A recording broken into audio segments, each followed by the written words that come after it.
అప్పుడప్పుడు పొద్దున్న తెలివేసి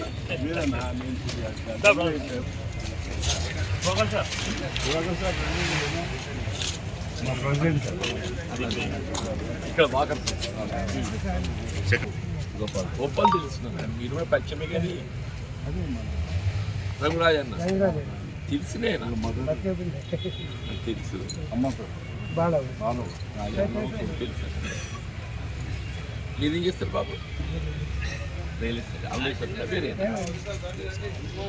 మా బాస్ అంటే రోజు అందరి ఆయుష్ ఒక 5 సంవత్సరాలు పెంచుతారు, అంత నవ్విస్తారు. ఏమైనా టెన్షన్స్ ఉంటే సార్ దగ్గరకు వస్తే రిలాక్స్ అవుతుంది.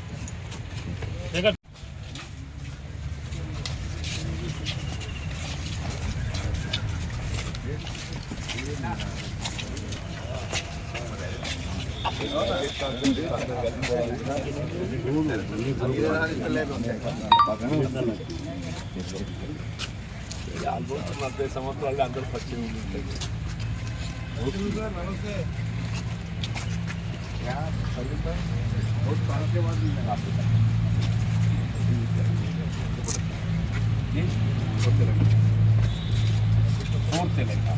అది ఎలక్ట్రానిక్ మీడియా ఉంటుంది కదా, అంటే ప్రింట్ కూడా ఉందా చేస్తాం.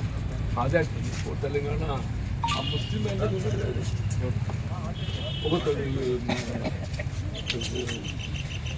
కానీ అనుకోలేదు.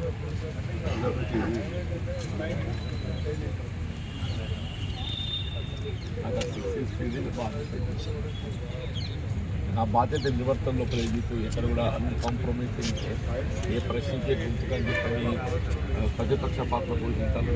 ప్రజాపక్ష కలిసి ఆ సాటిస్ఫాక్షన్ ఇప్పుడు ఆసక్తి కనబడతలేకపోవడానికి మిమ్మల్ని పార్లమెంట్ ఎన్ని ఓడిపోతుంది మానసికంగా ఎన్నికలు 2-1 కూడా ఓడిపోయిన తర్వాత మళ్ళీ పోటీ చేయడం అంటే నేను మర్చిపోలేదు.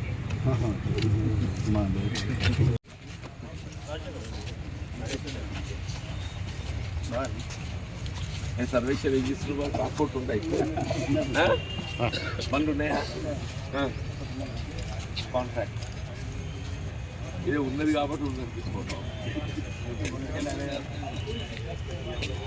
ముప్పట్లాగా లేదు. ఇంట్రెస్ట్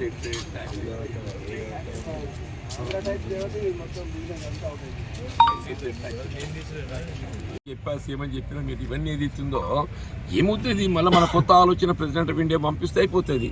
ప్రెసిడెంట్ ఆఫ్ ఇండియా కింద మాడిఫై ఇట్ ఏదో కేంద్ర ప్రభుత్వం పంపాలని చెప్పారు. కేంద్ర ప్రభుత్వానికి అన్నీ పంపిస్తున్నాము, తప్పేముందంలో. It takes little time. 6 మాసాల సమయం పడుతుంది కావచ్చు, సంవత్సరాలకు సమయం పడుతుంది కావచ్చు, బట్ పర్మనెంట్ సొల్యూషన్ అయితే వస్తుంది కదా. పర్మనెంట్ సొల్యూషన్ అయితే వస్తుంది కదండి. Such issues are there.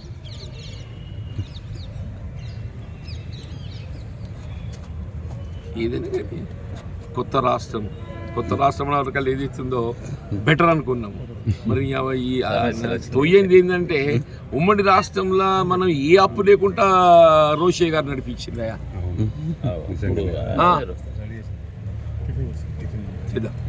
అంటే ఉమ్మడి రాష్ట్రంలో రోషే గారు not a single day he's gone for overdraft. ఒక్క దినం ప్రతాపన ఓడికి పోకుంటే ఇది ఇస్తుందో ఉన్నంతకాలం 6 ఏళ్ళు నడిపించింది రోషే గారు. అంటే లేని సమస్యలు తెచ్చిపెట్టి ఈ జోనల్ సిస్టమ్ మీరైతే సర్వీస్లో ఉన్నవాళ్ళు కదా, జోనల్ సిస్టమ్ అనేది ఏదైతుందో సమస్యలు ఉత్పన్నం కాకుండా జోన్ క్రియేట్ చేయబడాలి. ఇప్పుడు ఉదాహరణకు ఉమ్మడి కరీంనగర్ జిల్లా ఏమైపోయింది, 4 జోన్లు చేశారు. 1 బాసర, 2 సిరిసిల్ల రాజన్న, 3 కాళేశ్వరం, 4 మన భద్రాద్రి. ఒక్క ఉమ్మడి కరీంనగర్ జిల్లా 4 జోన్లు అయిందన్న. ఇప్పుడు అలొకేషన్ లోపల ఏదైతుందో సీనియర్స్ వరకు even first option to choose the zone. వాళ్ళు ఏం చేస్తారు, ఎవరైనా కానీ where we have better facilities, infrastructure, పిల్లల చదువులకు వైద్యానికి ఎక్కడెక్కువ అవకాశం ఉంటుందో దాన్ని కోరుకుంటారు. ఆ పిల్లల చదువు కానీ వైద్య సదుపాయాలు కానీ మార్కెట్ ఫెసిలిటీస్ కానీ ఎక్కడ ఉంటాయి? ఉమ్మడి జిల్లా కేంద్రం కరీంనగర్ లెక్క ఉంటాయి. Most of the seniors opted Karimnagar. తర్వాత వన్ ఆఫ్టర్ వన్ కిందికి వచ్చేవరకు వెళ్ళి ఉందో ఈ కాళేశ్వరం వచ్చింది అనుకోవే 3rd ప్లేస్ పోతుంది. ఇది ఏమైపోతుంది? ఆ ఫస్ట్ ప్లేస్లో కోరుకున్న వాళ్ళు రిటైర్మెంట్ ముందు వస్తారు. మీ అటువంటి వాళ్ళు అందరూ కరీంనగర్ పోతారు. ఉదాహరణ మీ రిటైర్మెంట్ ముందు అయిపోతారు. అండ్ ఎంప్లాయ్మెంట్ క్రియేషన్ ముందు వస్తుంది. జగిత్యాల 20 కాడ ఏదైతే ఉందో ఈ ఆప్షన్ లోపల మేము వెనుకబడతాం.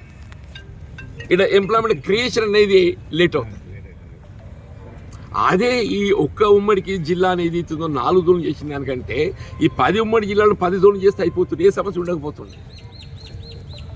మన 10 ఉమ్మడి జిల్లాలు ఉన్నాయి కదనే, 10 ఉమ్మడి జిల్లాలో 10 జోన్స్ అట్లే చేసేసి 2 మల్టీ జోన్ చేస్తే అయిపోతుంది. 5 జిల్లాలు కూడా 5 జిల్లాలు అక్కడి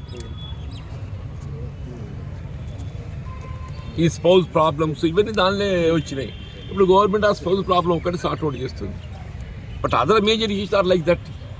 మరి మనకు అల్లీపూర్లో ఒక అమ్మాయి పాపం, అమ్మాయి ఫాదర్ ఏదో పోలీస్ డిపార్ట్మెంట్లో కానిస్టేబుల్ ఏదో ఉండి చదువుకున్నప్పుడు 97లో కరీంనగర్లో స్కూల్ ఎడ్యుకేషన్ చేసింది. అప్పుడు జగిత్యాల జిల్లా లేదు. మొన్న ఈ మధ్య 2 years బ్యాక్ రిక్రూట్మెంట్ వచ్చి లోకల్ నేటివిటీ అని చెప్పాను. ఆమె కర్మేర్ సర్టిఫికేట్ పట్టుకొని వేడితే ఏదైతే ఉందో ఈ జగిత్యాల నేటివ్ కాదని చెప్పి షీ వాజ్ రిజెక్ట్. సార్ 90లో జగిత్యాల జిల్లానే లేదు. 90లో జగిత్యాల జిల్లానే లేదు బాబా. అది ఎక్కడ చదివినా కర్మేర్ జిల్లా నేటివ్ కిందకి రావాలి కదా. ఆ కోడ్ పోయింది, ఆర్డర్ తెచ్చుకున్నది. ఈ మన అడ్మినిస్ట్రేషన్ ఏదైతే ఉందో దాన్ని ఎగ్జామ్ చేయి పాప సంవత్సరం వెళ్ళి తిరుగుతుంది. అది అల్లీపూర్ ఒక ఎస్సీ అమ్మాయికి పడుతుంది. అంటే చాలా సమస్యలు ఉన్నాయి ఈ జోన్స్తో. ఇక్కడ జగిత్యాల వర్క్ చేసే వాళ్ళు వెస్ట్ నుంచి భద్రాచలం పోయింది, అంత దూరం పోయింది అజీవో వాళ్ళు.